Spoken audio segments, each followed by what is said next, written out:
Telangana BJP సంస్థాగత ఎన్నికలు నామ్కే వాస్తే తరహాలో నిర్వహించబోతున్నారా? మండల జిల్లా స్థాయి పార్టీ కమిటీల్లో కొత్త వారికి ఛాన్సే ఇవ్వటం లేదా?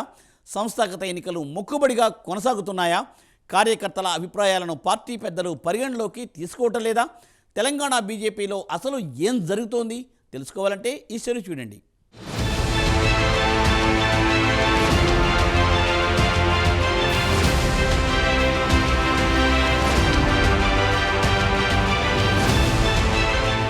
అస్పృశ్యత నేరం, రాజకీయ అస్పృశ్యత ఇంకా అతిపెద్ద నేరం అని పండిట్ దీన్ దయాళ్ ఉపాధ్యాయ 1967లో భారతీయ జనసంఘ్ కార్యవర్గ సమావేశంలో స్పష్టం చేశారు.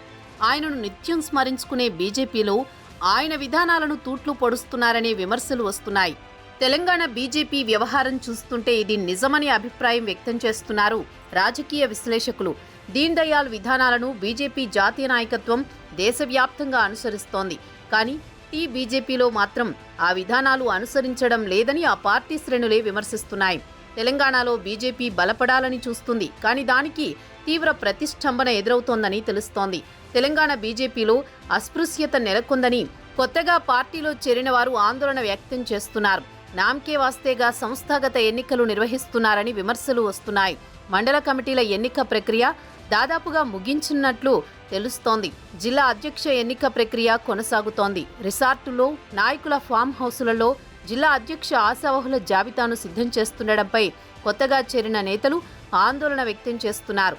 అంతేకాకుండా నేతలు తమకు నచ్చిన వారి పేర్లను రాసుకున్నారని ఆరోపణలు వస్తున్నాయి.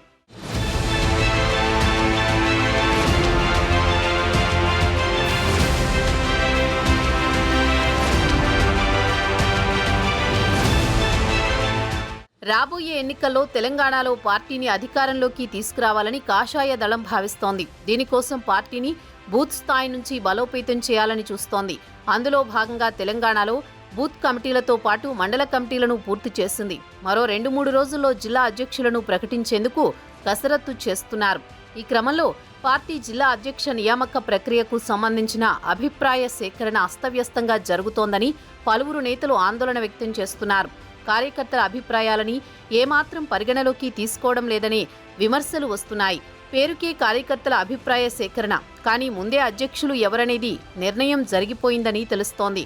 గత అసెంబ్లీ ఎన్నికలకు ముందు ఇతర పార్టీల నుంచి కాషాయ పార్టీలో జోరుగా వలసలు కొనసాగాయి. కానీ అసెంబ్లీ ఎన్నికల్లో బీజేపీకి వచ్చిన ఫలితాలను చూసి కొత్తవారు చేరేందుకు ఏమాత్రం సుముఖత చూపలేదు. అయితే అప్పటికే పార్టీలో చేరిన వారికి సంస్థాగత పదవుల్లో ప్రయారిటీ ఇవ్వడం లేదని విమర్శలు వస్తున్నాయి. వారికి సంస్థాగత ఎన్నికల్లో భాగం కల్పించకుండా పార్టీ కొత్త నిబంధనలు తీసుకురావడంపై పలువురు నేతలు మండిపడుతున్నారు. పాతవారికే మెజారిటీ అవకాశాలు కల్పించడంపై పలువురు పెదవి విరుస్తున్నారు. కొత్తవారికి సైతం ప్రయారిటీ కల్పించాలని పట్టుబడుతున్నారు. అయితే పార్టీ మాత్రం ఇతర కీలక పోస్టులను కేటాయిస్తామని చెబుతున్నట్టు తెలుస్తోంది.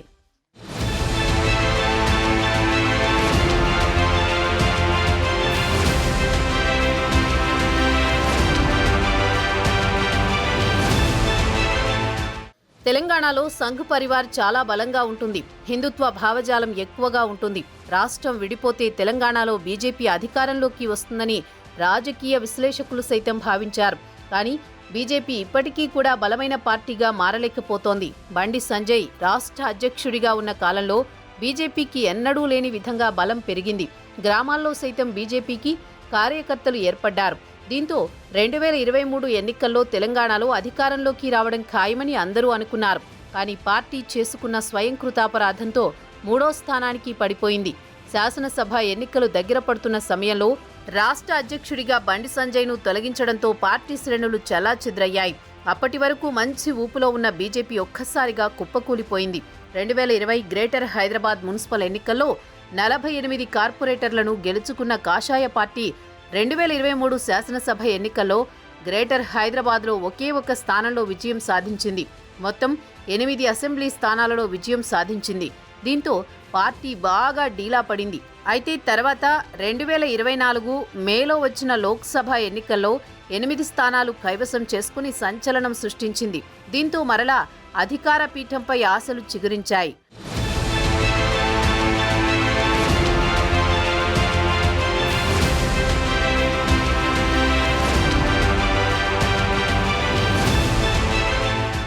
ఈ క్రమంలో పార్టీని సంస్థాగతంగా బలోపేతం చేయడానికి ప్రయత్నాలు జరుగుతున్నాయి. క్షేత్రస్థాయి నుంచి రాష్ట్ర స్థాయి వరకు పార్టీని ప్రక్షాళన చేయాలని పార్టీ పెద్దలు భావిస్తున్నారు.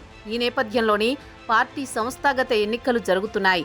సంస్థాగత ఎన్నికల్లో పాతవారికే ఎక్కువ అవకాశాలు ఇస్తున్నారని విమర్శలు వస్తుండటంతో ఈ విషయం ఇప్పుడు హాట్ టాపిక్గా మారింది. మరోవైపు పార్టీలో కొత్త పాత నేతల మధ్య సఖ్యత లేదంటూ వార్తలు వినిపిస్తున్న తరుణంలో ఎవరికి అధిష్టానం ప్రయారిటీ ఇస్తుందో చూడాలి మరి.